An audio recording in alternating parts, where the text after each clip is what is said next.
Bonjour à tous, bonjour à toutes, je suis Louise Lespard du podcast La Clé des Champs, le podcast qui donne la parole aux agriculteurs. Aujourd'hui, on poursuit notre série dédiée aux rugbymen et women agriculteurs et agricultrices.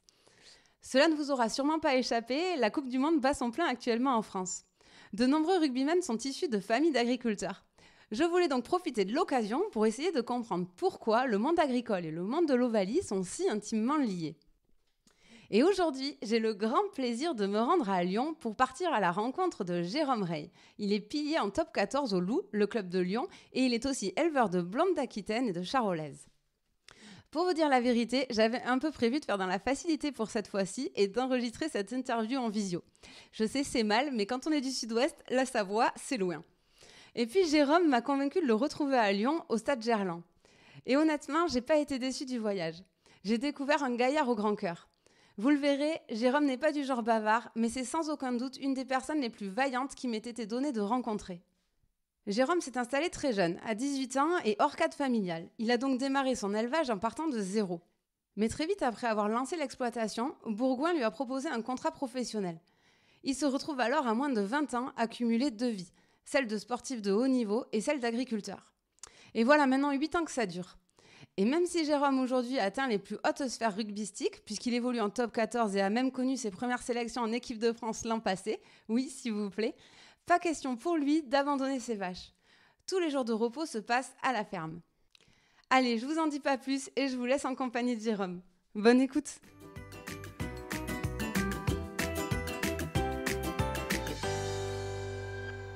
Bonjour Jérôme. Bonjour. Merci beaucoup de m'accueillir à Lyon. Pour démarrer, est-ce que tu pourrais te présenter et nous expliquer où c'est qu'on se trouve actuellement ? Bien sûr. Donc, merci tout d'abord d'avoir pensé à moi. Voilà, on se retrouve à Lyon, là, dans ma deuxième maison, on va dire, à Gerland, donc au Matmut Gerland, au rugby. Et voilà, avec plaisir de te recevoir. Et donc, tu es joueur de rugby au Loup, à Lyon, en top 14. Oui, tout et à fait. Éleveur, c'est ça ? Tout à fait, ouais, j'ai les deux casquettes, qui est encore assez rare et plutôt rare dans le rugby à haut niveau. Carrément unique. Ouais, vraiment sur les deux. Voilà, je suis chef d'exploitation près d'Albertville, avec une exploitation à l'étang, et puis à côté rugbyman à Lyon, au poste de pilier gauche. Et ça a été quoi le déclic pour toi de devenir éleveur ? Tout d'abord, la passion. De toute façon, là, j'ai deux passions. Mes deux métiers sont deux passions. Et donc, une partie, mes parents m'ont donné goût en étant dehors de mon enfance. Et puis, un voisin aussi, tout ce qui est animaux, soins. Voilà, c'est comme ça que j'ai pris goût à l'agriculture. Tu dis tes parents m'ont donné goût, mais ils n'étaient pas agriculteurs, tes parents. Tu t'es installé hors cadre familial, non ? Oui, tout à fait. Mes parents, ils avaient 5-6 hectares, donc on faisait du foin en petites bottes, là, comme beaucoup connaissent, en moyenne densité de 15 kilos, qu'on vendait en montagne à Beaufort, et puis un petit peu 3 hectares de maïs qu'on ramassait au compte-piqueur. Voilà, tout simple dans l'enfance, mais voilà, ça te met déjà d'abord, il faut s'occuper les foins, connaître la chaleur, la dureté du métier, tout ça. Donc si on a un peu ce gabarit là aujourd'hui, je pense que c'est un peu grâce à eux aussi. Et après, comment tu as construit la ferme ? Parce que est-ce qu'il y avait un hangar pour les bêtes ? Comment tu as acheté les animaux ? Tu peux nous raconter tout ça ? Bien sûr, voilà, j'ai eu la passion, en même temps toujours le rugby. Donc j'ai fait mes études. Après j'avais un parcours aussi, j'avais le choix de faire un sport-études. J'ai été choisi pour faire un sport-études à Villefranche, mais il n'y avait pas l'école d'agriculture, on va dire. Donc j'avais le choix, je partais dans le rugby ou vraiment agriculteur. Donc le rugby, je me suis dit, de toute façon, je pourrais le faire. Et le métier d'agriculteur, il faut des diplômes. Donc je me suis choisi à rester ici en Savoie, au Château Raynac, où j'ai pu faire un bac pro conduite et gestion d'une exploitation agricole. De 3 ans, et à partir de là, à 18 ans, je me suis installé. J'ai loué des bâtiments pour commencer. J'ai acheté mes propres vaches où tu n'as qu'à faire tes emprunts.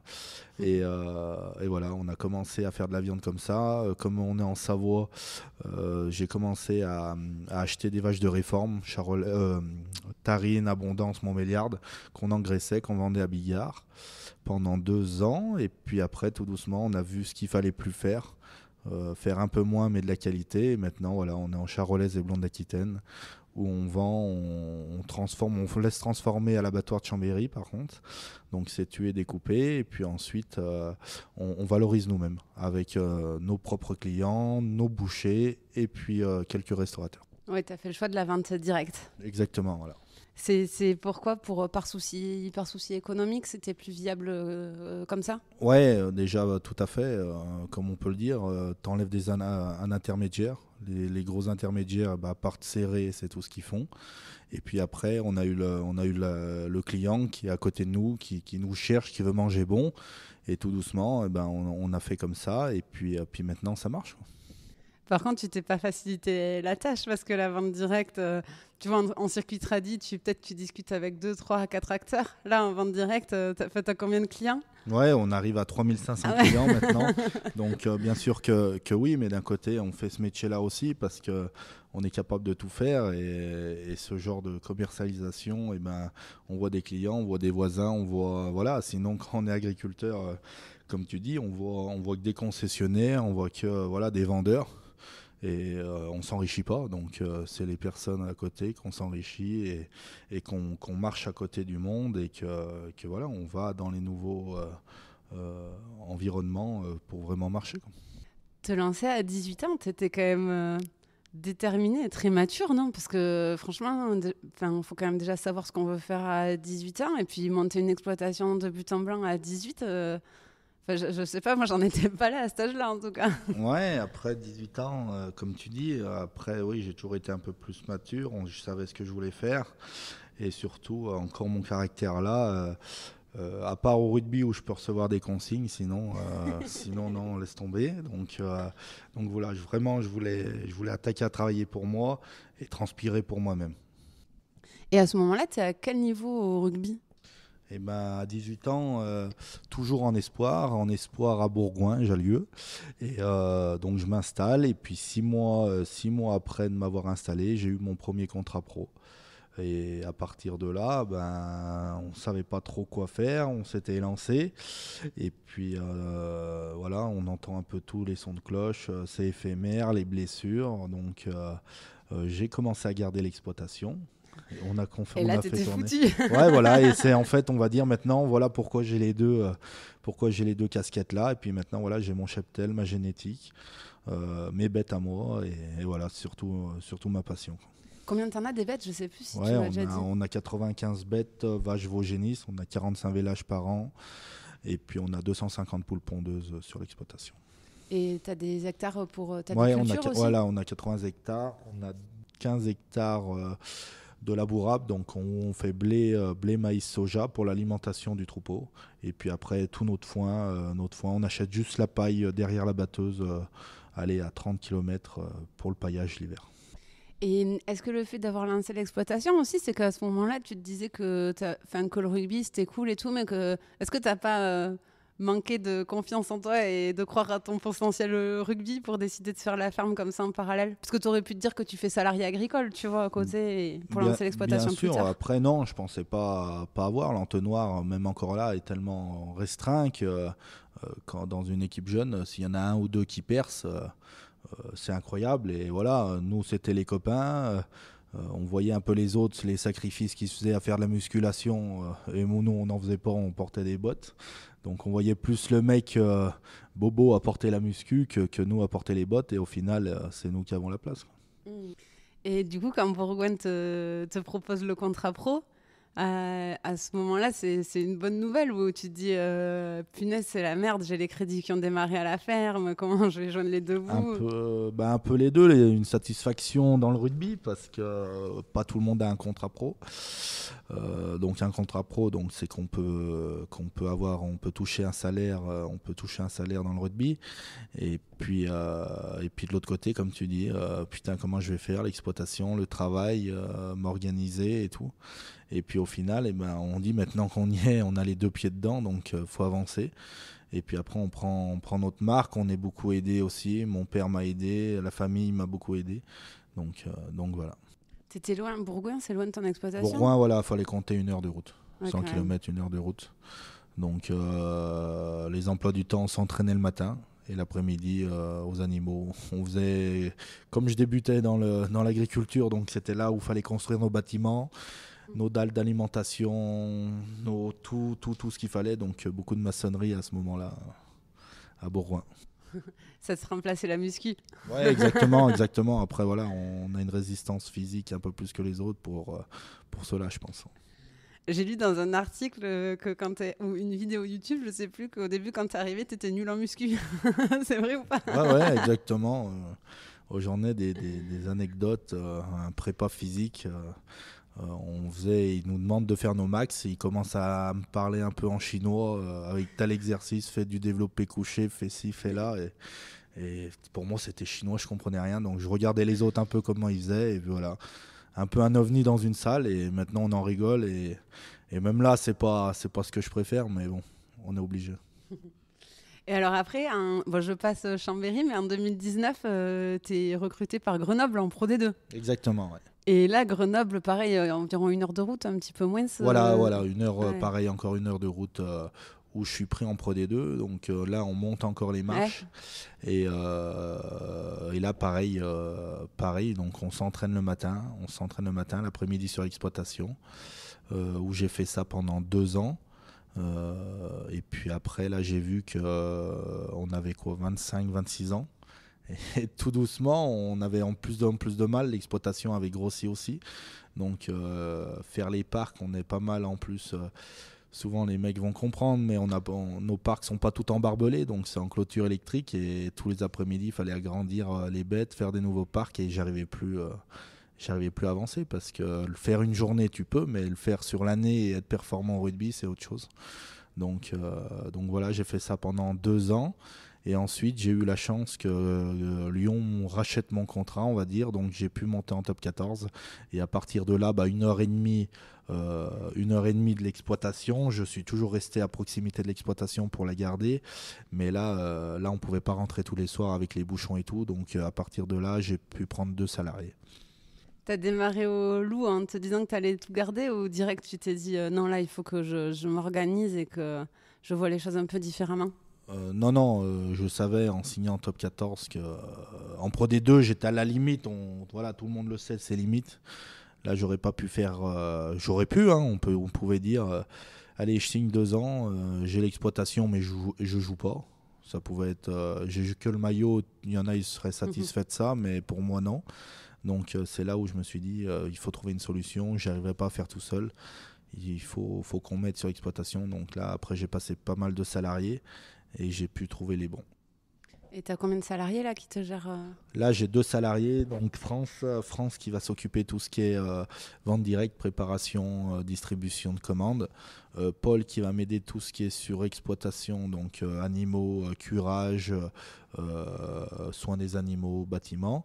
J'ai mon père qui est sur l'exploitation, mais qui m'aide bénévolement parce que lui, il travaille encore à l'usine le matin, et les après-midi, par exemple, il vient à la ferme. Il va me regarder tout ce qui est tonne à eau et tout ça quand je suis pas là, et quand on est en période de canicule, quoi. Oui, donc ça fait du beau monde. J'imagine trouver les salariés agricoles, ça n'a pas forcément dû être évident non plus, surtout quand toi, tu as tout monté de A à Z. Ça doit être dur aussi de déléguer et d'accepter que ça tourne sans toi, non? Ouais, après, tourner sans moi, c'est compliqué, mais vraiment, la chose, c'est que dans ce milieu-là, on a nos idées, on a nos façons de faire, et que des fois, quand c'est différent, c'est pas facile. Mais après, ce qu'on voulait, c'était des personnes motivées et avec de la conscience. Et je pense que dans ce milieu-là, oui, il y a des personnes, mais la conscience professionnelle commence à s'oublier. Et ça, c'était primordial pour moi, et j'ai pu trouver les 2 bonnes personnes.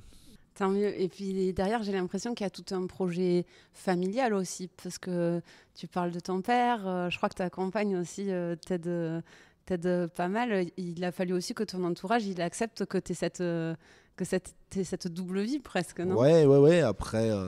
Après, on va dire, voilà, ma compagne me suit, elle le savait depuis le début. Oui, quand on épouse un agriculteur, on épouse l'agriculture, il se dit. Exactement, donc voilà. Après, j'ai la chance d'avoir deux petits-enfants, Mathéo et Loane, de 5 et 2 ans. Et dans la plus grande fierté que je peux avoir, et ils me poussent sur le terrain à être encore meilleur pour eux, et ils me poussent aussi d'avoir une belle exploitation et avoir une fierté sur les animaux, sur la beauté de l'exploitation, quoi. En tout cas, tu dois pas t'ennuyer parce que là, sur tes jours de repos, tu vas à la ferme. Du coup, comment tu gères à distance? Tu peux nous raconter un peu ton quotidien, là au loup? Ouais, on va censurer deux, trois trucs, mais ouais. on, voilà, on va s'entraîner du lundi au mardi. Mardi 15 heures. Ensuite, on prend la direction, la route en Savoie. Je rentre sur l'exploitation. Ça dépend de la fatigue que j'ai, donc souvent on observe. On voit ce qu'il y a à faire pour le lendemain et le mercredi sur l'exploitation. Ça, c'est quand tout va bien, mais après, quand on a la période, les pics de travail, quand on est en pic de travail, donc tout ce qui est fenaison, la bourse, semis, tout ça, bah là, c'est non-stop. Et on est capable d'aller travailler la nuit jusqu'à 10h, 11h. Ah ouais. Et t'as pas eu peur des fois des risques de blessures? Parce que mine de rien, ben, on le sait tous, le rugby c'est hyper physique. Et jouer sur la fatigue comme ça, entre guillemets, des fois ça peut être dangereux. Il faut pas grand-chose des fois pour se faire même une fracture de fatigue, une blessure tout seul. T'as jamais eu peur de ça? Disons, si on a peur de tout, on fait rien, je pense, dans la vie. Après, j'ai une chance et je peux remercier mon corps, c'est que j'ai habitué mon corps à être dans le dur. Donc ça veut dire la récupération, et ben, au lieu d'aller dans l'eau, ben, tu vas marcher, faire des parcs. Et en fait, quand tu habitues ton corps à faire quelque chose, et ben, il produit la même chose. Et c'est comme ça que j'ai pu jouer à haut niveau, prendre des impacts le samedi et à pouvoir travailler, le week-end sur l'exploitation. Par contre, après, je vous dis que le canapé et la télé, je l'use pas trop parce que, ouais, on va coucher sans somnifère, hein. Ouais, Jessie Moulière, elle me disait pareil, que le soir, elle dormait bien quand elle faisait rugby et vache. Si les auditeurs veulent écouter son épisode, il sera sorti avant le tien. Donc, et donc, après, tu as été récompensée de tous ces efforts parce que l'année dernière, tu as été sélectionnée en équipe de France. Oui, j'ai eu la chance aussi avec les qualités que j'avais sur le terrain et les bonnes prestations. J'ai pu participer choisi dans les 42 joueurs pour les 6 nations où on a pu le gagner. Et voilà, maintenant, j'y ai participé et j'ai envie d'y retourner. Donc, on va retaper un peu du pied pour vite y retourner, quoi. C'est tout ce que je te souhaite, qu'on puisse te revoir avec le maillot bleu. Et Merci. Je me demandais, est-ce que tu ressens que le fait que tu sois agriculteur et rugbyman, quelle traction ça amène? Est-ce que tu sens notamment pour l'image de ton club, pour tout ça, est-ce que c'est plutôt des choses qui sont positives pour ton entourage rugbystique et pour les institutions que tu représentes? Oui, tout à fait. Je le vois, on s'en aperçoit, que ce soit pour le club une super image parce que là, le club en plus joue avec le loup environnement, le loup green, on va dire, attitude. Donc justement, en me faisant travailler, en m'achetant la viande, et ben voilà, c'est tout à proximité. Ah, parce qu'ils t'achètent la viande, le club? Exactement. Parce qu'il y a une brasserie là à côté, ouais, c'est ça, ouais, ils servent ta viande. Il y a un restaurant, Incroyable. donc on arrive à jouer là-dessus. Donc ça veut dire qu'il n'y a pas d'intermédiaire, vraiment ils jouent le jeu. Une autre partie aussi, les gens en étant agriculteurs, ils vont plus chercher la proximité, ils vont voir qu'on est un joueur un peu plus abordable que les autres. Et ça c'est vachement agréable. Donc un sourire, un autographe, tout ça, on le fait gracieusement. Et je crois que demain tu pars à Paris. Tu veux nous raconter déjà ce que tu vas y faire, et est-ce que le fait que tu penses que le fait que tu sois agriculteur a fait que tu as été choisi pour représenter le loup à Paris? Oui, bien sûr. Donc demain, direction Paris. Encore une fois, je remercie mon club, mes présidents. J'ai été choisi pour aller manger au repas des chefs le midi à l'Elysée et ensuite à l'inauguration de la Coupe du Monde pour aller voir les copains France-Nouvelle-Zélande. Et ça m'amène à la question de l'auditeur, c'est Julien qui te demande est-ce que dans un vestiaire, être agriculteur, quand tu arrives, ça force un peu le respect ou pour faire ta place dans le groupe, ou est-ce qu'au contraire, tu dois trimer un petit peu plus parce que tu es un peu un Indien dans le vestiaire, quoi. Ouais, on va dire que je suis un peu plus un Indien dans le vestiaire. On a des choses, comme qui sont un peu plus rustres et voilà. Après le respect, non, les copains le savent qu'ensuite que je travaille à côté. Donc non, ils jouent le jeu et puis après voilà, comme on est sympathique, on s'est fait intégrer. Maintenant c'est sympa et avec beaucoup de sourire. J'imagine que ça attise la curiosité, non, de fois auprès des coéquipiers. Ou parce que si tu as des coups de fil à gérer, si tu vois me raconter qu'en Coupe du Monde, son père il l'appelait pour parler des vaches, des trucs, ses coéquipières elles se moquaient gentiment d'elle, ou alors elles étaient curieuses, intéressées. Tu ressens ça aussi? Ouais, après voilà, faut pas tout mélanger non plus. Quand je suis avec les copains, le téléphone souvent il reste coupé, il reste au vestiaire. Par contre, une fois que l'entraînement est fini, c'est vrai qu'il y a les 10 appels à répondre et voilà. Dans Louise de la Clé des Champs, parce que en fait, pour la petite histoire, j'ai appelé sur l'exploitation de Jérôme et donc du coup c'est France que j'ai dû avoir au téléphone. Elle me dit ah ouais non mais voilà son numéro, mais alors n'hésitez pas, harcelez-le, SMS, appel, mail, faites tout parce que sinon vous l'aurez pas. Donc moi j'ai bien respecté les les consignes. Donc voilà, c'est vrai que des fois on a la surprise d'avoir 10 appels en absence et puis faut vite gérer. Des fois il y a des problématiques et voilà. Est-ce que tu penses que le fait d'être agriculteur, ça t'a aidé à être sportif de haut niveau et sans t'être lancé dans l'agriculture, t'aurais pas atteint ce niveau-là sportif? Est-ce que tu penses qu'il y a un lien?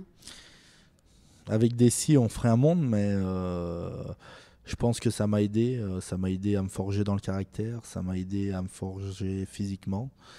Après, voilà, j'aurais peut-être pas été agriculteur tout de suite. Ça se trouve, j'aurais percé tout de suite jeune, on va dire, en espoir, tout de suite à haut niveau. On ne sait pas. Mais en tout cas, si j'ai cette personne-là, cette personnalité, l'effort que j'ai là actuellement, à répéter les efforts, je pense que oui, c'est grâce à l'agriculture. Et après, le rugby, ça t'a quand même ouvert des horizons. Enfin, je veux dire, d'être allé en équipe de France, tu dois rencontrer plein de monde, des partenaires, des sponsors, des présidents de clubs, etc. À aucun moment, tu t'es dit, je vais faire autre chose en fait que la ferme et le fait d'avoir accès à ce monde-là, ça t'a pas fait dévier de ta trajectoire? Non, parce que oui, bien sûr, des fois ça donne envie, oui, des fois ça se passe mal sur l'exploitation, oui, des fois il y a des vélages qui se passent mal, tout ça, donc quand tout de suite après tu as une bonne nouvelle ou on te chouchoute de l'autre côté, tu y penses, mais vraiment on fait ce qu'on fait, on y fait par passion et on l'aime vraiment. Écoute, je vais passer aux rubriques de fin. La première, c'est la rubrique du portrait croisé. Donc, je vais te demander un truc et tu vas me donner une réponse pour l'agriculture et une réponse pour le rugby. Allez. Alors, ton meilleur souvenir? Rugby, je pense souvent en catégorie jeune avec les copains quand on allait jouer le week-end et puis on réussissait à faire des phases finales. Là, ça a été les meilleurs moments. Et puis après, sur l'exploitation, je pense que ça a été le premier village que j'ai réalisé tout seul. Ouais, ça doit être quelque chose quand... Ouais, t'as l'adrénaline, t'as tout, t'es là, tu dis t'es tout seul, si tu foires, tu perds tout, et voilà, si tu y arrives, voilà, t'as ce jour-là, et voilà, et cette bête encore, je l'ai encore aujourd'hui. Ouais, c'est sûr, et puis c'est quand même une consécration pour la génétique et Exactement. tout ça, c'est toujours des beaux moments. Ton pire souvenir? Pire souvenir, pareil, au rugby, je crois que je joue 20 minutes, un carton rouge quand j'étais petit. Merci, au revoir, on perd en phase finale, donc voilà, des moments où on a dégoupillé et qu'il fallait pas. Et puis après, à la ferme, le pire souvenir, Bigard où j'ai perdu 20 000 € en 6 mois sur les prix de la viande. Parce que quoi, ils t'achetaient la viande et du jour au lendemain, ils t'ont baissé les tarifs, Ouais, les en prix à laquelle ils te la prenaient. 3 mois avant, ils me fixent un prix, voilà, tu seras payé tant, et puis au bout de 3 mois, ben, ils avaient baissé de 50 centimes, mais quand tu as 100 vaches à faire partir, eh ben, ça fait 20 000 euros au fond du compte. C'est ça qui t'a poussé après à développer la vente directe? Ouais, tout à fait, où il fallait faire moins, mais la qualité, et arrêter de faire gros et puis faire de la merde. C'est pas la première fois que j'entends des histoires comme ça, on en discutait tout à l'heure, mais effectivement de grands groupes qui au début démarrent à bosser avec les agriculteurs. Tout est beau, tout est rose, ils prennent au tarif que l'agriculteur veut, etc. Deuxième année, ils augmentent les quantités. Et après, une fois que tu es dépendant sur les volumes, ils serrent les prix. Tout à fait, ouais. C'est vraiment, ça c'est vraiment réel. Donc voilà, on a échappé de ça et maintenant on fait mieux. C'était un choix courageux quand même d'échapper à ça parce qu'avec les quantités qu'ils devaient te prendre, là tu me parlais de 100 vaches, n'empêche qu'il faut quand même avoir le courage de dire va te faire foutre entre guillemets, désolé, et je vais me débrouiller tout seul, quoi. Exactement, mais bon, quand tu te lèves une année, tous les matins à transpirer quand tu faisais partir des camions de vaches et tu savais que tu allais perdre de l'argent, je vais te dire à 4h du matin, t'as pas le sourire. Non. Tu dois avoir des moments où tu dis que tu vas arrêter, non, vu que le modèle économique après il y a pas. des moments en haut, des moments en bas, mais là ouais, ça a été vraiment un moment bas et là il fallait trouver une solution de toute façon. Tes mentors? Alors les personnes dans le rugby, j'ai toujours aimé quand j'étais gamin Olivier Millot, un ancien pilier de l'équipe de France, et Thierry Dussautoir. Voilà, un plaqueur-gratteur, toujours des joueurs préférés. Et puis après, à la ferme, j'ai eu mon voisin qui m'a donné le goût à l'agriculture, et puis mes maîtres de stage aussi, qui m'ont vraiment aidé. Et si je suis bon aujourd'hui dans le métier, c'est grâce à eux, quoi. Ouais, parce que ton voisin, il avait des vaches. Ouais, c'est ça, ouais. Vaches laitières, non? Et t'as pas voulu refaire vache laitière? Non, pas du tout. Pourquoi? Je voulais des vaches, mais je voulais pas cette contrainte de traite. Et puis surtout, j'avais le rugby, donc je voulais continuer à faire du rugby. Mais quand tu fais de la traite, c'est compliqué d'aller s'entraîner à 6h alors que tu es au moment de la traite. Et pour finir, le truc que tu préfères dans ton quotidien? J'aime bien, je pense, la convivialité, que ce soit le matin à la ferme, encore aller boire le café chez ma grand-mère, ou là au rugby, aller boire le café avec les amis le matin, les collègues, et puis par exemple le soir après les matchs, boire une bonne bière tous ensemble. C'est sûr que la convivialité, ça reste quand même un point commun entre rugby et agriculture quand même. Ouais, c'est ça, et c'est vraiment ce qu'on aime, donc voilà. Très bien. Alors maintenant, on va passer à la rubrique du tac au tac. Donc, je vais te poser des questions et il faut que tu choisisses l'option qui te convient le mieux du tac au tac. Alors, gratter un ballon ou gratter le cou d'une vache? Ça commence dur déjà. Putain, là ça commence dur. Tu vas pas utiliser le joker direct? Moi aussi, je crois que je vais le prendre direct, le joker, les deux. Fourche ou fourchette? Fourchette. Oh, fourchette. Ouais. Tu viens me piller, toi, t'es un avant. Ouais. Plaquage ou vélage? Vélage. Salle de muscu ou stabu? Stabu. La stabu, c'est là où il y a les vaches, c'est pour facile, ceux qui ne savent pas. Déblayer les rucks ou balayer les tables? Déblayer les rucks. Pousser en mêlée ou pousser les vaches au pré? Pousser en mêlée. Veto ou kiné? Kiné. Et pour finir, mettre une cravate sur un terrain ou enfiler ta doudoune sans manches d'agriculteur? Bien sûr, mettre ma doudoune sans manches. Je me fais marrer cette question parce que les agriculteurs, vous me faites rire avec votre doudoune sans manches, mais maintenant j'en ai une en vrai. Mais pour les gens qui écoutent et qui ne connaissent pas forcément le truc, les agriculteurs ont tous leur petite doudoune sans manches à la ferme et même sur les salons et tout ça. Bon, super, écoute, merci beaucoup. Et la dernière question, c'est où c'est qu'on peut suivre l'actualité de la ferme, ton actualité, acheter ta viande peut-être? Et en tout cas, merci pour cette interview. Après, pour me suivre, j'ai un site internet sur l'exploitation. Donc, vous tapez Ray Jérôme, vente directe à la ferme. Donc là, vous avez tout ce qui est site. Ou après, voilà, c'est pour me suivre dans le rugby aussi, ou vous regardez Canal+. Et voilà, après le prochain projet, c'est de faire de l'export dans la viande. Donc voilà, je suis en train de travailler là-dessus. Si vous êtes loin de la Savoie, perdez pas espoir. Mais voilà, si vous me commandez, on va travailler là-dessus et pour que tout le monde puisse profiter de la qualité. Merci Génial. à tous en tout cas. Eh bien, merci beaucoup pour ton temps et puis de m'avoir motivé à venir parce que je dois avouer que pour une fois j'avais une petite faiblesse. Je me dis à Jérôme, bon, on le fait en visio. Il me dit mais non, viens à Lyon, ça sera plus sympa. Donc je regrette pas d'être venu. À bientôt. Merci à toi, salut. Et voilà, c'en est fini pour aujourd'hui. Vous souhaitez aller plus loin dans la découverte de l'agriculture ? Si vous êtes dans une entreprise qui travaille au contact du monde agricole, sachez que la Clé des Champs propose des formations à cet effet. L'objectif ? Mieux connaître les réalités du métier d'agriculteur pour vous permettre de mieux performer dans votre job. Après avoir suivi un module e-learning où des experts reconnus vous expliquent les enjeux auxquels est confronté le monde agricole, vous partez passer une journée en immersion à la ferme avec vos collègues et maximum par groupe de 5 pour un véritable vie-ma-vie d'agriculteur. L'occasion de passer de la théorie à la pratique et de profiter d'un temps d'échange privilégié avec l'agriculteur qui vous reçoit. Plus d'informations et inscriptions sur www.laclédeschamps-podcast.fr. Et avant de partir, dernière chose, si le podcast vous plaît, n'hésitez pas à lui mettre une note 5 étoiles ou à en parler autour de vous. Ça m'aide énormément à faire connaître le podcast. Merci beaucoup et je vous dis à très très vite.